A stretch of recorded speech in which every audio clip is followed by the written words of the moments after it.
नमस्कार मेरे दोस्तों, हम प्रिया क्लासेस से मिस्टर विकास सर। तो चलिए आज हम एनसीईआरटी एसएसटी का ज्योग्राफी का 30 प्रश्न लाए हैं जो हर साल बिहार बोर्ड में पूछे जाते हैं मेरे दोस्तों। ठीक है, तो पहला प्रश्न है मेरे दोस्तों, कहता है कि इनमें से कौन औद्योगिक अवस्थिति का कारक नहीं है मेरे दोस्तों।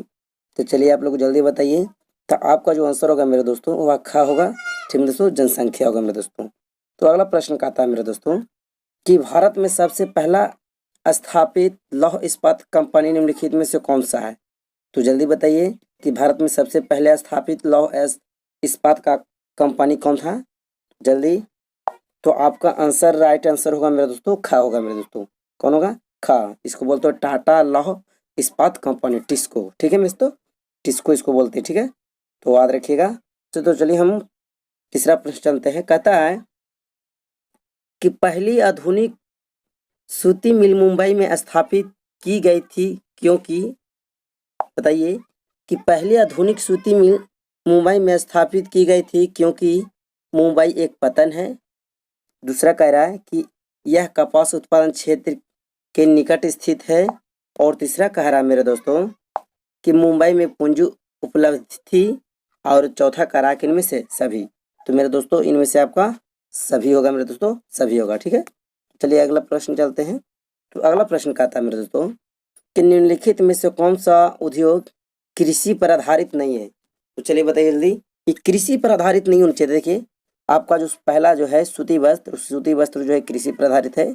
और चीनी भी सूती वस्त्र पर आधारित है, मतलब वो उद्योग पर आधारित है, कृषि पर आधारित है। फिर जूट वस्त्र जो है वो भी क्या है, कृषि पर आधारित है। लेकिन इसमें जो सीमेंट दिया गया है मेरे दोस्तों, इसमें सीमेंट जो है होगा कृषि पे आधारित नहीं है मेरे दोस्तों। आपका राइट आंसर क्या होगा?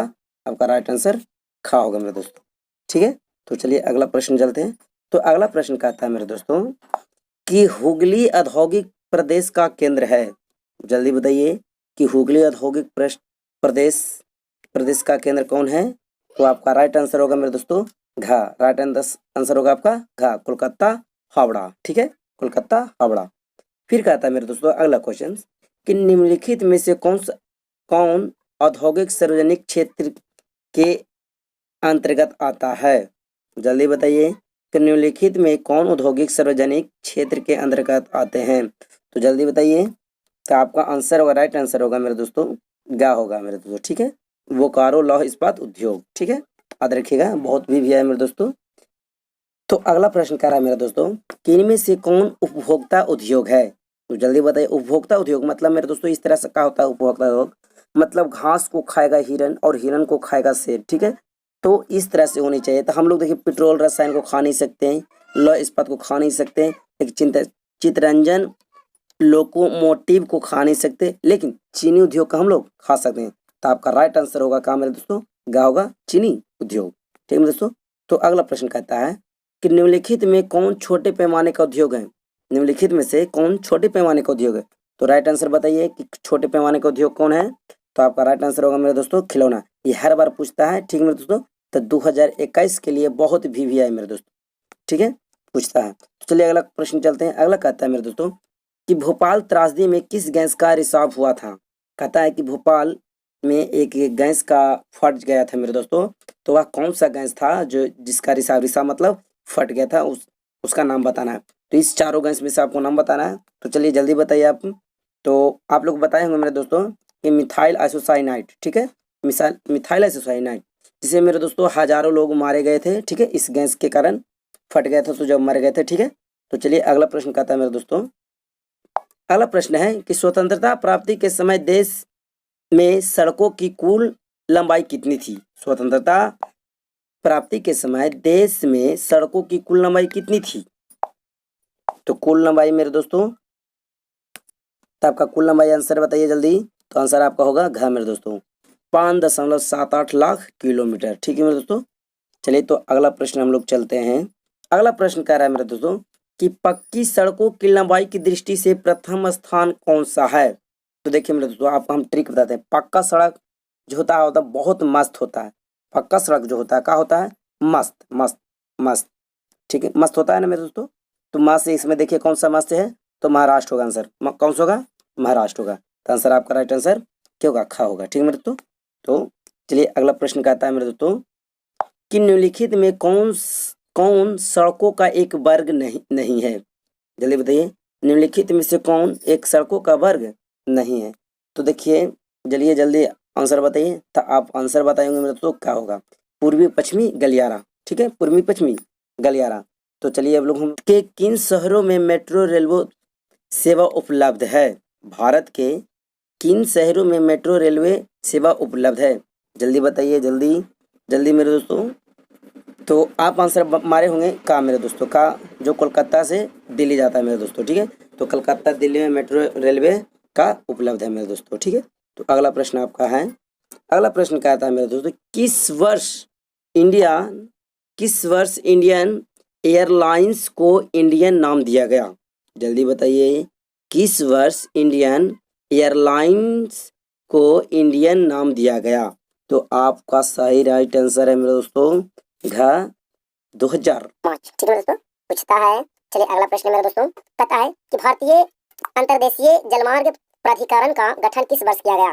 भारतीय अंतर्देशीय जलमार्ग प्राधिकरण का गठन किस वर्ष किया गया। तो आपका राइट आंसर होगा मेरे दोस्तों का 1986। ठीक है दोस्तों, 1986। अगला प्रश्न कहता है मेरे दोस्तों कि नौर पतन किस राज्य में स्थित है। नौर पतन किस राज्य में स्थित है। तो आप लोग बताइए, जल्दी कमेंट करिए। तो आप बताएंगे मेरे दोस्तों कि तमिलनाडु सर स्थित है। तमिलनाडु आपका सही आंसर है। ठीक है, अगला कहता है प्रश्न मेरे दोस्तों कहता है कि देश में कितने विशेष आर्थिक क्षेत्र विकसित हैं। देश में कितने आर्थिक क्षेत्र विकसित हैं, जल्दी बताइए। तो कितने मेरे दोस्तों, तो आप आंसर बताएंगे कि 7 होगा सर। राइट आंसर आपका 7 होगा।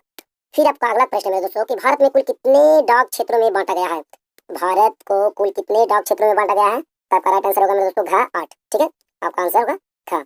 फिर कहता है मेरे दोस्तों कि फल्टा विशेष आर्थिक क्षेत्र कहाँ स्थित है। जल्दी बताइए कि फल्टा विशेष आर्थिक क्षेत्र कहाँ स्थित है। तो आपका राइट आंसर होगा मेरे दोस्तों ख होगा, पश्चिम बंगाल। ठीक है, चलिए अगला प्रश्न कहता है मेरे दोस्तों। तो अगला प्रश्न कह रहा है कि बिहार में कितने प्रतिशत क्षेत्र में खेती की जाती है। बिहार में कितने प्रतिशत में खेती की जाती है, जल्दी जल्दी बताइए। तो आपका राइट आंसर होगा मेरे दोस्तों 60 होगा खा। ठीक है, तो बिहार में कितने प्रतिशत खेती की जाती है, 60%।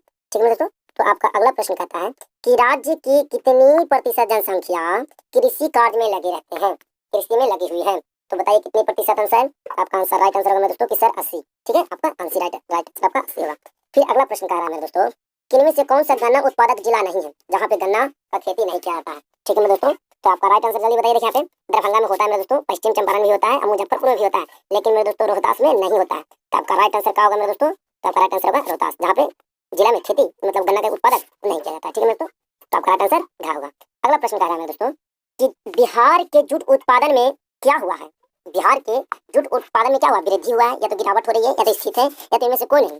तो आप आंसर मारिएगा मेरे दोस्तों खा। ठीक है, आपका गिरावट हो रहा है मेरे दोस्तों, गिरावट हो रही है। आपका राइट आंसर खा होगा। ठीक है, अगला प्रश्न कह रहा है मेरे दोस्तों कि तंबाकू उत्पादक क्षेत्र का नाम बताइए। तंबाकू उत्पादक क्षेत्र का नाम बताइए, जल्दी बताइए। आपका राइट आंसर होगा मेरे दोस्तों गंगा का देरा, गंगा का देरा। ठीक है, तो अगला प्रश्न चलते हैं। अगला प्रश्न कहता है मेरे दोस्तों कि कोसी नदी घाटी परियोजना का आरंभ हुआ था, मतलब कोसी नदी घाटी का परियोजना का आरंभ कब हुआ था। तो याद रखिएगा ट्रिक से बचपन में। ठीक है, बचपन में, इसका मतलब है कि 1955 में। ठीक है, 1955 में याद रखिएगा, बहुत वीवी है मेरे दोस्तों। फिर अगला प्रश्न कह रहा है मेरे दोस्तों कि गंडक परियोजना का निर्माण किस स्थान पर हुआ था। तो बताइए जल्दी कि गंडक परियोजना का निर्माण किस वर्ष मतलब किस स्थान पर हुआ था। तो जल्दी बताइए जल्दी। तो आपका वाल्मीकि नगर होगा मेरे दोस्तों, कहा होगा वाल्मीकि नगर में गंडक परियोजना का निर्माण किया गया था। ठीक है, तो अगला प्रश्न कह रहा है, अगला प्रश्न कहता है कि बिहार में नहरों द्वारा अधिक सिंचाई किस जिले में होता है। जल्दी बताइए, बहुत वीवी है मेरे दोस्तों, बहुत एकदम MVP आई है मेरे दोस्तों, जल्दी बताइए। तो आप बताए होंगे कि सर रोहतास में होता है बिहार में अधिक सिंचाई। ठीक है, तो आंसर होगा का। ठीक है दोस्तों, राइट आंसर आपका का होगा। अगला प्रश्न कह रहा है मेरे दोस्तों कि बिहार में कुल कितनी अधिसूचित क्षेत्र में वन का विस्तार है। बिहार में कुल कितनी अधिसूचित क्षेत्र में वन का विस्तार है। तो चलिए आपका राइट आंसर बताइए मेरे दोस्तों। तो आपका राइट आंसर क्या होगा 6374 किलोमीटर। ठीक है, 6374 किलोमीटर। अगला प्रश्न कहता है मेरे दोस्तों कि कुशेश्वर स्थान किस जिले में स्थित है। तो जल्दी बताइए कौन सा जिला में स्थित है। तो आपका दरभंगा जिला में। कौन सा जिला में दोस्तों, दरभंगा जिला में स्थित है। तो आपका राइट आंसर खा होगा मेरे दोस्तों। ठीक है, तो चलिए अगला प्रश्न कहता है मेरे दोस्तों कि कांवर झील कांवर झील स्थित है कहाँ। जल्दी बताइए, आपका बहुत वीवी है मेरे दोस्तों। ठीक है, तो कांवर झील कहाँ है मेरे दोस्तों। तो आप देखिएगा बेगूसराय में। कहाँ, बेगूसराय जिले में। ठीक है, बेगूसराय जिले में बहुत वीवी था। अगला प्रश्न कह रहा है मेरे दोस्तों कि संजय गांधी जैविक उद्यान किस नगर में स्थित है। जल्दी बताइए। राजगीर में नहीं है मेरे दोस्तों, बोधगया में भी नहीं है, न बिहार में है, बिहार शरीफ में भी नहीं है। तो आपका पटना में है। पटना में कहा है संजय गांधी जैविक उद्यान, जिसे हम लोग दूसरा नाम से अगर बताया जाए तो हम लोग चिड़ियाघर के नाम से जानते हैं। पटना में जो चिड़ियाघर है उसी का नाम है किसका, संजय गांधी जैविक उद्यान है। ठीक है, तो याद रखिएगा। चलिए अगला प्रश्न कहता है मेरे दोस्तों अगला प्रश्न कह रहा है कि निम्नलिखित प्रश्नों का उत्तर दें। कह रहा है कि निम्नलिखित प्रश्नों का उत्तर दें मेरे दोस्तों। तो चलिए हम लोग उत्तर देंगे अब। तो कहता है पहला क्वेश्चन है कि भारत के 2 सबसे महत्वपूर्ण अनाजों का नाम बताएं। तो बताइए कि भारत के सबसे 2 महत्वपूर्ण अनाज का नाम बताइए। तो आपका राइट आंसर होगा मेरे दोस्तों गेहूं और धान होगा। गेहूं आपका आंसर का राइट आंसर का होगा, गेहूं और धान होगा। तो चलिए हम लोग चलते हैं खा में। तो खा में कहता है मेरे दोस्तों कि भारत में कौन सी 3 प्रमुख मोटे अनाज उगाए जाते हैं। भारत में कौन से 3 प्रमुख मोटे अनाज उगाए जाते हैं। तो चलिए आप जल्दी बताइए। तो आप बताए होंगे मेरे दोस्तों, पहला होगा बाजरा और तीसरा होगा रागी। ठीक है मेरे दोस्तों, तो ज्वार बाजरा रागी याद रखिएगा। फिर अगला क्वेश्चन कहता है, अगला प्रश्न जो क्या है कहता है कि भारत के 3 नकदी फसलों का नाम बताएं। तो जल्दी बताइए कि भारत के 3 नकदी फसलों का नाम कहाँ कहाँ है। तो आपका आंसर होगा मेरे दोस्तों, पहला होगा चाय और दूसरा होगा कहवा और तीसरा होगा मेरे दोस्तों जूट। तीसरा होगा जूट। ठीक है, तो चलिए घा में चलते हैं। तो घा में कहता है मेरे दोस्तों कि हमारे देश की सबसे प्रमुख रोपण फसल कौन सी है। रोपण फसल मतलब मेरे दोस्तों जिसे हम लोग रोपते हैं। तो जल्दी बताइए कौन सा है।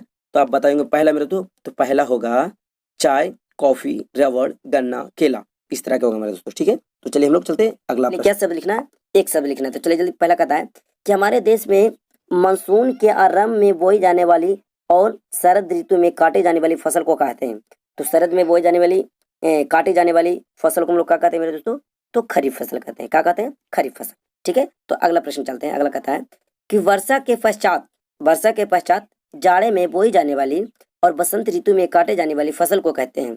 तो बसंत में काटी जाने वाली फसल को क्या कहते हैं मेरे दोस्तों, तो रबी फसल कहते हैं। कौन सी फसल, रबी फसल। ठीक है मेरे दोस्तों, आध हुआ, आध नहीं होगा फिर से दोबारा पढ़िए, दोबारा वीडियो देखिए।